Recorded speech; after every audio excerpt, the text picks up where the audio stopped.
Ahí te pone más grande. Porque si no, no te lo encontrará. Claro, has de poner español. Y comenzar a apretar, copiar y pegar. Y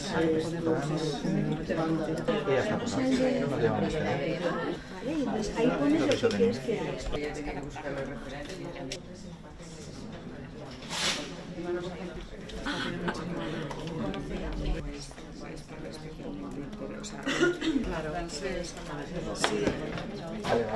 Vale. Es que, claro, es normal, para ti es normal, pero a mí... Correcto. Aquí mi idioma vos. Claro, pues si lo buscas en ruso no aparece. Pero Tony me escribe por lo menos. No, pues vas a hacer otra vez. No, se va a dar la granilla. Vas a hacer el mismo. Traducción nueva. Vamos a mirar. Eso está disponible en español y la traducción. Y era que hacer. Vale, entonces, pero ya lo habéis cancelado. No, lo he cancelado. Se os fijáis que me trata traducciones y cosas así. Muy rápido.